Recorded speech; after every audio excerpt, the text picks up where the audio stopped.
नमस्कार दोस्तों, स्वागत है आपका हमारे YouTube चैनल जीके ट्रैकर पे। देखिए फ्रेंड्स, आज की वीडियो में बात करेंगे जो हमारी एक सीरीज़ है उत्तराखंड जिला वाइज सीरीज़, जिसमें हम उत्तराखंड के सभी जिलों को MCQs की फॉर्म में कवर कर रहे हैं। अभी तक हम 9 जिलों को कवर कर चुके हैं।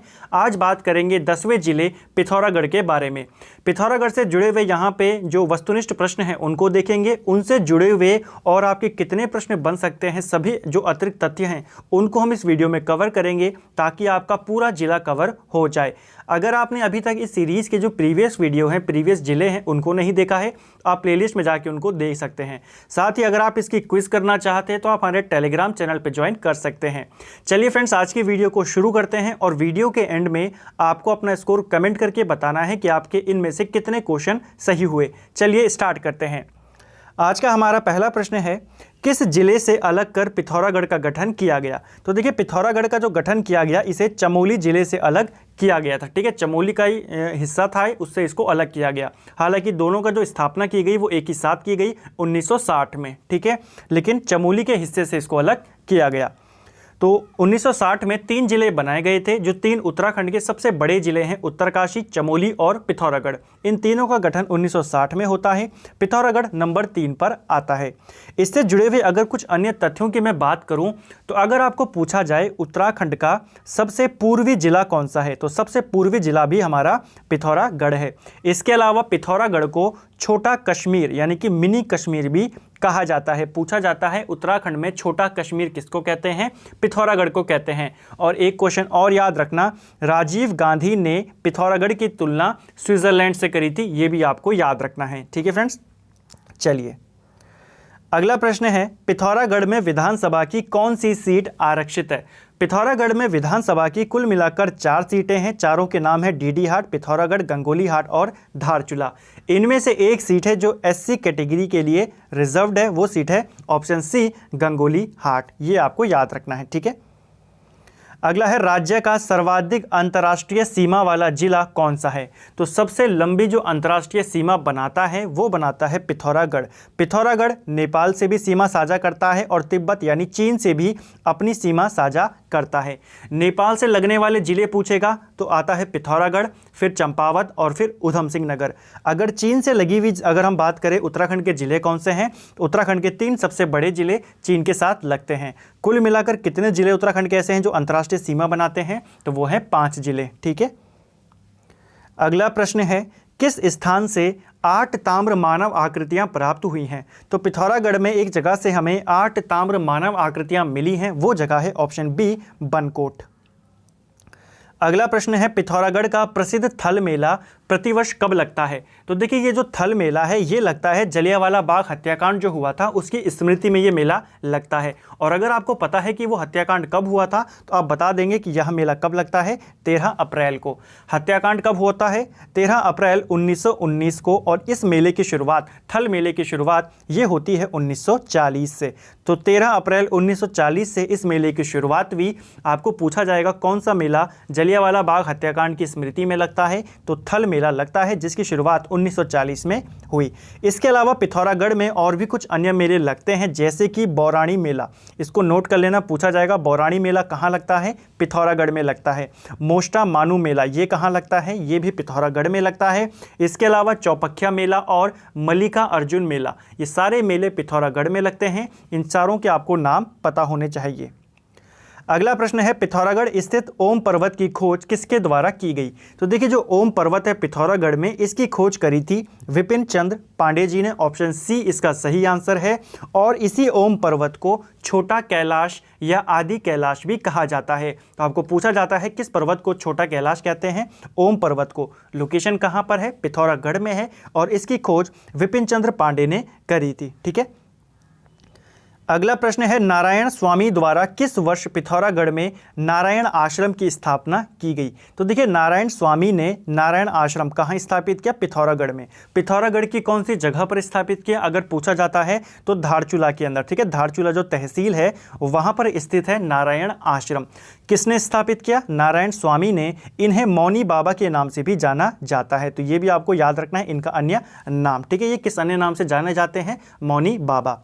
कब इन्होंने नारायण आश्रम की स्थापना करी? तो 1936 में इन्होंने नारायण आश्रम की स्थापना करी। और एक और प्रश्न पूछा जाता है नारायण स्वामी से कि ये उत्तराखंड में कहाँ से आए थे, यानी कि कहाँ के रहने वाले थे? तो ये कर्नाटक से उत्तराखंड में आए थे। ठीक है। अगला है कुमाऊं का सबसे बड़ा ग्लेशियर कौन सा है? तो देखिए कुमाऊं का सबसे बड़ा ग्लेशियर पूछ रहा है, सही आंसर होगा हमारा यहाँ पर ऑप्शन सी मिलम ग्लेशियर। देखिए उत्तराखंड का सबसे बड़ा ग्लेशियर है गंगोत्री। उत्तराखंड का दूसरा सबसे बड़ा ग्लेशियर है पिंडर। ठीक है, लेकिन जो पिंडर ग्लेशियर है यह बागेश्वर में है, पिथौरागढ़ और चमोली, तो तीनों में फैला हुआ है, यानी कि गढ़वाल में भी फैला हुआ है, इसलिए ये कुमाऊं का सबसे बड़ा नहीं है।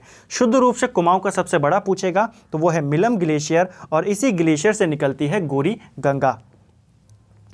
अगला प्रश्न है काली और गौरी गंगा के संगम पर लगने वाला जौलजीबी मेले की शुरुआत कब की गई थी या किस वर्ष की गई थी? तो पहला क्वेश्चन तो आपका यही हो गया यहाँ पे से कि जो जौलजीबी मेला लगता है ये कहाँ पर लगता है? ये काली और गौरी गंगा के संगम पर लगता है। बहुत बार पूछा गया है कि काली और गौरी गंगा के संगम पर कौन सा मेला लगता है? जौलजीबी मेला। इसकी शुरुआत की गई थी 1914 में। किसके द्वारा की गई थी उनका नाम भी पूछा जाता है, तो गजेंद्र बहादुर के द्वारा इस मेले की शुरुआत की 1914 में। 14 से 19 नवंबर के बीच यह मेला लगता है, ये आपको याद रखना है। ठीक है। अगला है द पंडित पुस्तक किसकी रचना है? तो जो ये किताब है द पंडित, ये किताब किसके ऊपर लिखी गई है? तो इसके अंदर उल्लेख किया गया है नैन सिंह रावत का, लेकिन इस किताब को लिखा किसने है? तो डेरेक वॉलर के द्वारा यह किताब लिखी गई है। तो दो क्वेश्चन बनते हैं, पहला द पंडित जो किताब है किसके ऊपर है? नैन सिंह रावत की। ठीक है, और इसको लिखा किसने है? डेरेक वॉलर ने। नैन सिंह रावत की अगर मैं बात करूं तो इनका जो उपनाम है वो है मौलिक पंडित। ठीक है, तो उसी उपनाम पे बेस है ये किताब द पंडित। ठीक है, तो इनका उपनाम क्या है? मौलिक पंडित। इसके अलावा नैन सिंह रावत को देसी राज्यों का साथी भी कहा जाता है। आपको प्रश्न बनेगा नैन सिंह रावत को इनमें से क्या कहा जाता है? तो देसी राज्यों का साथी किसको कहते हैं? नैन सिंह रावत को। इनकी भी एक किताब है जो आपको पूछी जाती है, इसका नाम है अक्षांश दर्पण। ठीक है, अक्षांश दर्पण किताब किसकी है? ये नैन सिंह रावत की है, और इन्होंने जो तिब्बत से लहसा मार्ग का जो सर्वेक्षण किया था उसके लिए जाने जाते हैं, जो कि इन्होंने 1866 में किया था। अगला है काली नदी की राज्य में लंबाई कितनी है? तो देखिए काली नदी की अगर लंबाई की बात करें तो ये है कुल 252 किलोमीटर, और उत्तराखंड की सबसे लंबी नदी कौन सी है? काली नदी है, इसीलिए इसकी लंबाई मैंने यहाँ पर आपको पूछी। तो पूछा जा सकता है क्योंकि उत्तराखंड की ये सबसे लंबी नदी है। अगर बात करें काली नदी आती कहाँ से है, तो काला पानी नामक जो जगह है पिथौरागढ़ में, वहाँ से ये नदी आती है, और इसका जो स्थानीय नाम है इसको काला पानी गाड़ के नाम से भी जाना जाता है। ये सारी बातें आपको काली नदी से याद रखनी है। इसके अलावा जो ये काली नदी है इसे स्कंद पुराण में श्यामा नदी कहा जाता है। ठीक है, तो पूछा जाता है किस नदी को स्कंद पुराण में श्यामा कहा गया है? काली नदी को। या फिर काली नदी को स्कंद पुराण में क्या कहा गया है? श्यामा नदी। काली नदी जो है यह टनकपुर के पास, ठीक है, टनकपुर यानी कि चंपावत के पास से ये नेपाल में प्रवेश कर जाती है, और नेपाल में किस नाम से बहती है? तो याद रखना नेपाल में यह नदी शारदा के नाम से बहती है। अगला प्रश्न है निम्न में से काली की सहायक नदी नहीं है? तो इनमें से कौन सी नदी ऐसी है जो काली नदी की सहायक नहीं है? तो राइट आंसर है यहाँ पर हमारा ऑप्शन ए पश्चिमी धौली गंगा। देखिए पश्चिमी धौली गंगा जो है इसको हम कहते हैं, जो हमारी विष्णु गंगा है उसको इसका नाम है। ठीक है, विष्णु गंगा को ही पश्चिमी धौली गंगा कहा जाता है, जो कि विष्णु प्रयाग में अलकनंदा से मिल जाती है। अगर यहाँ पे पूर्वी धौली गंगा होता तो पूर्वी धौली गंगा काली नदी की सहायक नदी है, ये आपको याद रखना है। ठीक है, पश्चिमी धौली गंगा को ही विष्णु गंगा कहते हैं, ये आप नोट रखना। ठीक है, और विष्णु प्रयाग में अलकनंदा से मिल जाती है। इसके अलावा पूर्वी धौली गंगा काली की सहायक नदी है। कुठियांगती, लोहावती और लदिया ये सारी नदियाँ काली नदी की सहायक नदी है। इसके अलावा सरयू ये भी काली की है, और गौरी नदी जो कि जौलजीबी नामक जगह पर मिलती है ये भी काली की सहायक नदी है। अगला है पूर्वी रामगंगा और सरयू का संगम किस स्थान पर होता है? तो पूर्वी रामगंगा और सरयू नदी का संगम ये कौन सी जगह पर होता है? ये होता है रामेश्वर तीर्थ में। ठीक है, रामेश्वर तीर्थ पूछा जाता है उत्तराखंड में कहाँ पर है? तो ये पिथौरागढ़ में है, और यहाँ पर पूर्वी रामगंगा का संगम होता है सरयू नदी से, ये आपको याद रखना है। काकड़ी घाट की बात करें तो यहाँ पर सरयू और पनार नदी का संगम होता है। जो ये चूका नामक जगह है यहाँ पर संगम होता है काली और लदिया नदी का, और खेला नामक जगह पर पूर्वी धौलीगंगा का संगम हो जाता है काली नदी से। ये सारे संगम वाले पॉइंट हैं, सारे आपको याद होने चाहिए, ठीक है। अगला है काली नदी को सर्वाधिक जल किस नदी से प्राप्त होता है। काली नदी को जो सर्वाधिक जल देती है वो देती है हमारी ऑप्शन डी सरयू नदी। अगर पूछेगा काली में मिलने वाली प्रथम नदी कौन सी है तो वो है कुठी यांगती। काली में मिलने वाली उत्तराखंड की अंतिम नदी कौन सी है तो वो है लदिया नदी। अगला है निम्न में से कौन सा ग्लेशियर पिथौरागढ़ में नहीं है।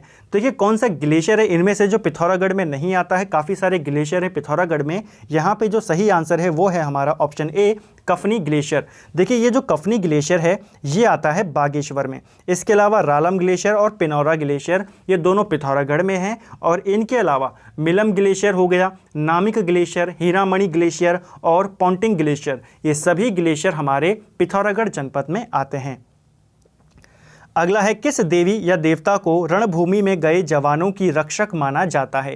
तो रणभूमि में गए जवानों की रक्षक माना जाता है हाट कालिका देवी को। इनका मंदिर है गंगोली हाट में। यह जो मंदिर है काली माता को समर्पित है, ये आपको याद रखना है, ठीक है। कुमाऊं रेजिमेंट की आराध्या देवी कौन है, हाट कालिका देवी। और यहीं पर एक मेला लगता है हाटकेश्वर मेला, ये लगता है शिवरात्रि के अवसर पर। ये सारी बातें हैं जो आपको इस क्वेश्चन से याद रखनी है, सारे पॉइंट आपको याद रखने हैं, ठीक है। अगला है कौन सा मंदिर अपने रहस्यों के लिए विख्यात है। तो इनमें से कौन सा मंदिर है जो अपने रहस्यों के लिए विख्यात है। सही आंसर है ऑप्शन बी हाट कालिका देवी मंदिर जो है ये अपने रहस्यों के लिए विख्यात है। इसकी लोकेशन अभी मैंने आपको बताई, गंगोली हाट पिथौरागढ़ में ये मंदिर स्थित है, काली माता को समर्पित है। और इसमें जो रहस्य हैं, पहला रहस्य तो इसमें यह है कि इस मंदिर के समीप में एक कुंड है जहाँ पे जब नवरात्रि आती है तो वहाँ पे जब बकरों की बलि दी जाती है तो 1000 बकरों की बलि देने पर भी वो कुंड नहीं भरता है। और दूसरा जो यहाँ पर रहस्य है वो ये माना जाता है कि जब इस मंदिर के अंदर रात्रि में बिस्तर लगा दिया जाता है सोने के लिए और बाहर से ताला मार देते हैं, सुबह जब मंदिर खोलते हैं तो वहाँ पे बिस्तर के ऊपर साफ निशान दिखाई देते हैं कि रात को यहाँ पे कोई सोया था। तो इसीलिए हाट कालिका देवी मंदिर को यहाँ पे रहस्यमय मंदिर माना जाता है। अगला प्रश्न है निम्न में से किस किले को लंदन फोर्ट के नाम से भी जाना जाता है। तो लंदन फोर्ट के नाम से जाना जाता है सिमलगढ़ के किले को। कहाँ पर है, ये पिथौरागढ़ में है और इसको बनाया था गोरखाओं ने। गोरखाओं ने जब यहाँ पे अपना शासन स्थापित किया उन्होंने किले का निर्माण किया जिसको कहा गया सिमलगढ़ का किला। जब अंग्रेज आए तो अंग्रेज़ों ने इस किले का नाम बदलकर क्या कर दिया, लंदन फोर्ट इसका नाम उन्होंने कर दिया, ठीक है। अगला है भोटिया जनजाति द्वारा मनाए जाने वाला किरजी महोत्सव कितने वर्षों के अंतराल में मनाया जाता है या लगता है। तो जो ये किरजी महोत्सव है, पहला पॉइंट, कौन सी जनजाति मनाती है, भोटिया जनजाति। और इसी किरजी महोत्सव को कंडाली उत्सव भी कहते हैं। तो दोनों एक ही नाम है। कितने वर्षों में मनाया जाता है, उत्तराखंड में पूछा जा चुका है। ये मनाया जाता है 12 वर्षों में, ठीक है। हर 12 साल में मनाया जाता है कंडाली या किरजी उत्सव। यहाँ पर है 15 वर्ष। 15 वर्ष में पिथौरागढ़ का एक और मेला है जगनी मेला। ये कब लगता है, ये जगनी उत्सव ये मनाया जाता है हर 15 साल में। तो दोनों आपको याद रखना है, कंडाली पूछेगा तो 12 वर्ष, जगनी पूछेगा तो 15 वर्ष, ठीक है। चलिए अगला है निम्न में से किस मंदिर को ध्वज मंदिर के नाम से भी जाना जाता है। तो ध्वज मंदिर जो है ये पिथौरागढ़ में है और इसी को अन्य नाम जो है यह है जयंती मंदिर। ऑप्शन सी हमारा सही आंसर है क्वेश्चन नंबर 20 का। इसके अलावा गुरना माता मंदिर ये भी पिथौरागढ़ में है और ये से पाषाण देवी मंदिर भी कहा जाता है। तो अगर आपको पूछे गुरना माता मंदिर कहाँ है, आंसर करेंगे पिथौरागढ़। और पाषाण देवी मंदिर कहाँ है तो आंसर करेंगे पिथौरागढ़। दोनों के एक ही नाम है। चैतौल मंदिर जो कि देवल समेत देवता का मंदिर है ये भी पिथौरागढ़ में है, ये आपको याद रखना है। और असुरचूला मंदिर ये भी पिथौरागढ़ में आता है। सभी मंदिर पिथौरागढ़ में है लेकिन ध्वज मंदिर के नाम से जाना जाता है जयंती मंदिर। अगला है हमारा गंगोली हाट में कामाख्या देवी मंदिर की स्थापना किसके प्रयासों से की गई थी। तो देखिए गंगोली हाट में जो कामाख्या देवी मंदिर की स्थापना की गई है ये की गई थी मदन मोहन शर्मा के प्रयासों से। किस वर्ष की गई थी अगर पूछा जाए तो 1972 में इनके प्रयासों से यहाँ पर कामाख्या देवी मंदिर की स्थापना की गई। जो प्रसिद्ध कामाख्या देवी मंदिर है वो किस राज्य में आता है कमेंट करके आप बताएंगे, ठीक है। पिथौरागढ़ में किसने करी, मदन मोहन शर्मा ने 1972 में। इसके अलावा एक और देवी हैं जो काफ़ी प्रसिद्ध हैं पिथौरागढ़ में, न्याय की देवी के रूप में उनकी पूजा की जाती है। तो याद रखना है उनका नाम कोटगाड़ी देवी। तो कोटगाड़ी देवी का मंदिर कहाँ है, पिथौरागढ़ में है। और किस रूप में इनकी पूजा होती है तो न्याय की देवी इनको यहाँ पे माना जाता है। अगला प्रश्न है पिथौरागढ़ में मालपा भूस्खलन किस वर्ष हुआ था? तो देखिए जो मालपा भूस्खलन हुआ था पिथौरागढ़ में, ये हुआ था वर्ष 1998 में, जिसमें एक प्रसिद्ध नृत्यांगना थी प्रतिमा बेदी, इनकी मृत्यु हो गई थी। काफ़ी सारे लोगों की यहाँ पे मृत्यु हुई थी, उन्हीं में एक प्रतिमा बेदी भी थी जो कि काफ़ी एक प्रसिद्ध नृत्यांगना थी। इस जो ये मालपा भूस्खलन हुआ तो इसके रेस्क्यू के लिए एक ऑपरेशन चलाया गया। ऑपरेशन का नाम भी आपको याद रखना है, operation blue angel. Operation blue angel का संबंध किससे है? तो यह है मालपा भूस्खलन से, जो कि 1998 में हुआ।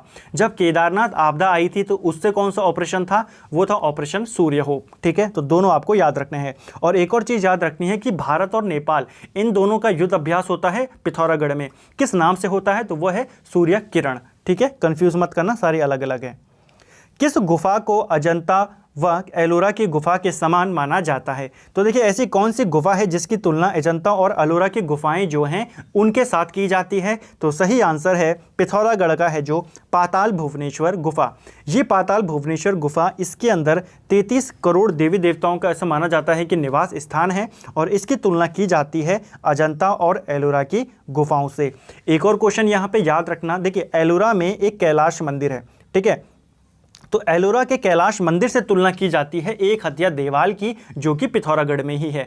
तो अगर पूछेगा गुफाओं से किसकी तुलना की जाती है एलोरा और अजंता की गुफाओं से, तो वो की जाती है पाताल भुवनेश्वर गुफा से। और अगर पूछेगा एलोरा के कैलाश मंदिर से किसकी तुलना की जाती है, तो एक हथिया देवाल से। ठीक है, अगला है चूड़ाकर्म के लिए प्रसिद्ध तीर्थ स्थल तालेश्वर किन नदियों के संगम पर स्थित है? तो जो तालेश्वर है ये पिथौरागढ़ में है, और कौन कौन सी नदियों के संगम पर है? तो यह काली और कटिपानी गाड़ नदी के संगम पर स्थित है हमारा तालेश्वर। ठीक है, काली और सरयू इन दोनों का संगम कहाँ पर होता है? पिछले वीडियो में जब हमने बागेश्वर पढ़ा था वहाँ पर हमने इसको डिटेल में देखा था। इन दोनों का संगम चंपावत के पंचेश्वर नामक जगह पर होता है।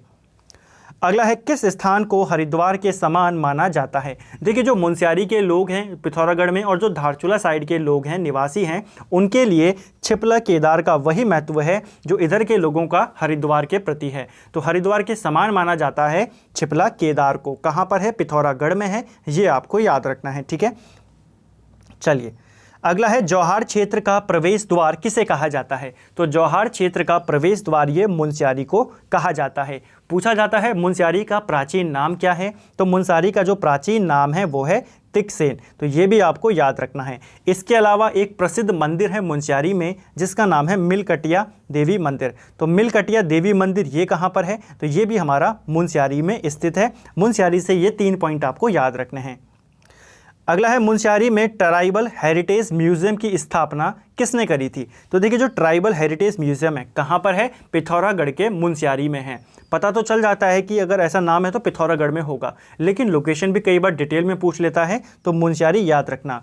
इसकी जो स्थापना करी गई थी ये की गई थी ऑप्शन सी शेर सिंह पांगती के द्वारा। अगर पूछेगा कब करी, तो 1937 में शेर सिंह पांगती द्वारा ट्राइबल हेरिटेज म्यूजियम की स्थापना यहाँ पर की गई, ये आपको याद रखना है। इसके अलावा बात करें अगर हम पीताम्बर अवस्थी की, तो इनका संबंध भी पिथौरागढ़ से है, और इन्होंने नशे के खिलाफ यहाँ पे अभियान चलाया था। इनकी एक किताब भी है जिंदगी है ज़रूरी, जो कि नशे के ऊपर आधारित है, नशे के खिलाफ आधारित है। तो इनका नाम भी आपको याद रखना है। इसके अलावा सुरेंद्र सिंह पांगते और एन एस थापा दोनों का संबंध किससे है? पिथौरागढ़ से ही इनका संबंध है। अगला है पिथौरागढ़ और चंपावत को जोड़ता है। तो पिथौरागढ़ और चंपावत को कौन सा दर्रा है जो आपस में जोड़ता है? तो राइट आंसर है हमारा यहाँ पर ऑप्शन डी लास्पा दर्रा। लास्पा दर्रा किस किस के बीच है? तो ये पिथौरागढ़ और चंपावत को जोड़ता है। ट्रेल दर्रा ये पिथौरागढ़ को बागेश्वर से जोड़ता है। इसके अलावा सिनला दर्रा जो है ये पिथौरागढ़ के अंदर जो हमारी ब्यास घाटी है और जो दारमा है, दारमा और ब्यास घाटी को कौन सा दर्रा जोड़ता है? तो वो है सिनला दर्रा। इसके अलावा जो ये बारा होती है ये चमोली और पिथौरागढ़ को आपस में जोड़ता है। ये सारे आपको लोकेशन याद रखनी है। ये किसको जोड़ता है? बागेश्वर, पिथौरागढ़, सिनला दर्रा, ब्यास घाटी और दारमा को। बारा होती चमोली और पिथौरागढ़ को जोड़ता है। इसके अलावा और भी हैं जो चमोली और पिथौरागढ़ को जोड़ते हैं, जैसे कि टोपी ढूंगा दर्रा है, और एक और है लातू धूरा है, और मार्चियोक दर्रा। ये सारे दर्रे चमोली और पिथौरागढ़ को जोड़ते हैं। इसके अलावा पिथौरागढ़ जो है तिब्बत के साथ भी अपने कुछ दर्रे हैं जो तिब्बत से जोड़ते हैं, जिनमें सबसे प्रमुख है लिपुलेख दर्रा। लिपुलेख दर्रा किस किस को जोड़ता है, तो यह पिथौरागढ़ और तिब्बत को जोड़ता है, और जो मानसरोवर यात्रा है वो इसी दर्रे से होकर गुजरती है। प्रश्न बनता है किस दर्रे से होकर मानसरोवर यात्रा जाती है, लिपुलेख दर्रे से। इसके अलावा दारमा दर्रा भी पिथौरागढ़ और तिब्बत को जोड़ता है, और एक और है प्रसिद्ध ऊंटा जयंती दर्रा, ये भी पिथौरागढ़ और तिब्बत को जोड़ता है। अगला है आस्कोट वन्यजीव अभयारण्य की स्थापना कब की गई। तो देखिए आस्कोट वन्यजीव अभयारण्य ये पिथौरागढ़ में है और यहाँ पे इसकी स्थापना की गई 1986 में। ऑप्शन बी हमारा सही आंसर है। अगला है पिथौरागढ़ का जो चंडाक क्षेत्र है ये किस खनिज के लिए प्रसिद्ध है। तो पिथौरागढ़ का जो चंडाक क्षेत्र है यह प्रसिद्ध है मैग्नेसाइट के लिए। ऑप्शन सी हमारा सही आंसर है। इसके अलावा अल्मोड़ा में एक क्षेत्र है झिरोली क्षेत्र, तो अल्मोड़ा का जो झिरोली क्षेत्र है ये किसके लिए प्रसिद्ध है, तो यह भी मैग्नेसाइट के लिए प्रसिद्ध है। अगला है हिल यात्रा महोत्सव किस प्रकार का उत्सव है। तो देखिए हिल यात्रा महोत्सव इसको लेके क्वेश्चन बन चुके हैं एग्जाम के अंदर, तो इससे जुड़े हुए आपके जो फैक्ट हैं वो हम यहाँ पर देखेंगे। हिल यात्रा महोत्सव यह एक प्रकार का कृषि उत्सव है। यह चरवाहों और कृषकों के द्वारा मनाया जाता है। पिथौरागढ़ में इसको मनाया जाता है हिल यात्रा महोत्सव को, ठीक है। इस उत्सव को माना जाता है कि ये नेपाल की देन है। तो अगर आपको पूछा जाए किस उत्सव के बारे में कहा जाता है कि ये नेपाल की देन है, वो है हिल यात्रा महोत्सव, जो कि पिथौरागढ़ में मनाया जाता है और कृषकों के द्वारा मनाया जाता है। यह उत्सव कब मनाया जाता है, तो धान की रोपाई के समय इस उत्सव को मनाया जाता है। और इसमें कौन सा नृत्य किया जाता है, तो याद रखना स्वांग नृत्य इसमें किया जाता है। प्रश्न बन सकता है कि हिल यात्रा महोत्सव के दौरान कौन सा नृत्य करते हैं, तो स्वांग नृत्य यहाँ पे किया जाता है। इसके अलावा कुछ अन्य उत्सव हैं जो कि पिथौरागढ़ में मनाए जाते हैं जो आपको याद रखने हैं। जैसे कि एक है हमारा छलिया महोत्सव। छलिया महोत्सव कहाँ मनाते हैं, पिथौरागढ़ में मनाते हैं। इसके अलावा कनाली छीना महोत्सव ये भी पिथौरागढ़ में मनाते हैं, और नबुसामो उत्सव ये भी पिथौरागढ़ में मनाया जाता है। ये सारे उत्सव आपको याद रखने हैं।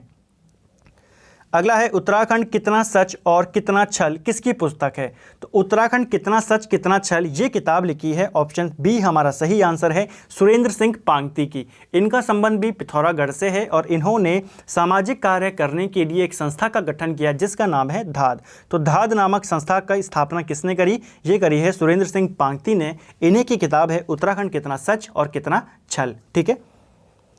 अगला प्रश्न है पिथौरागढ़ में लेप्रोसी मिशन की शुरुआत कब की गई। तो पिथौरागढ़ में लेप्रोसी मिशन इसकी शुरुआत की गई 1885 में। किसके द्वारा की गई, तो मिसेज रीड के द्वारा इस मिशन की शुरुआत यहाँ पर की गई थी, ठीक है। ऑप्शन बी हमारा सही आंसर है।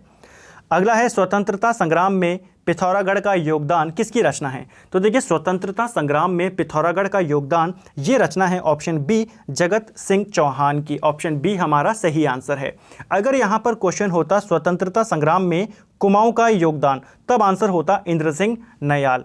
अगर यहाँ पर होता शहीद ए वतन पिथौरागढ़, तो आंसर होता राजेश मोहन उप्रेती। तो तीनों रचनाओं को आपको याद रखना है। अगर ऐसा पूछा जाएगा पिथौरागढ़ का योगदान जगत सिंह चौहान, अगर पूछेगा शहीद ए वतन पिथौरागढ़ किसकी रचना है, तो ये राजेश मोहन उप्रेती की है। इन्हीं की एक और अन्य रचना भी है, आप उसको भी नोट कर लें, उत्तरांचल क्रीड़ापथ उत्तरांचल, ठीक है। ये भी किसकी रचना है, राजेश मोहन उप्रेती की।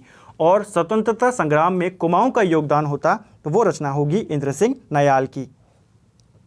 अगला है निम्न में से कौन सा ताल पिथौरागढ़ में स्थित है। तो इनमें से कौन सा ताल है जो पिथौरागढ़ में है, तो देखिए राकेश ताल, महेश्वर ताल, परी ताल, ये सभी ताल पिथौरागढ़ जनपद में स्थित हैं। इसके अलावा कुछ प्रपात भी यहाँ पर हैं, जैसे कि एक भेलचड़ा प्रपात है, विरथी प्रपात है, गरुड़ प्रपात, ये सभी प्रपात भी पिथौरागढ़ जनपद में आते हैं।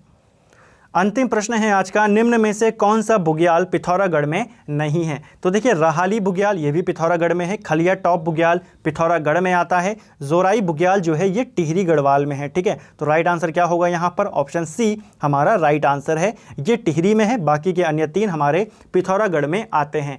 इन तीनों के अलावा छिपला कोट बुग्याल ये भी कहाँ है, पिथौरागढ़ में है। और एक और है थाला बुग्याल, थाला बुग्याल भी पिथौरागढ़ जनपद में आता है, ये भी आपको याद रखना है, ठीक है। इसके अलावा पिथौरागढ़ के अंदर अगर कुछ प्रसिद्ध स्थानों की ओर मैं बात करूं, एक मठ है यहाँ पर हंसेश्वर मठ। तो हंसेश्वर मठ उत्तराखंड में किस जनपद में है, पिथौरागढ़ में है।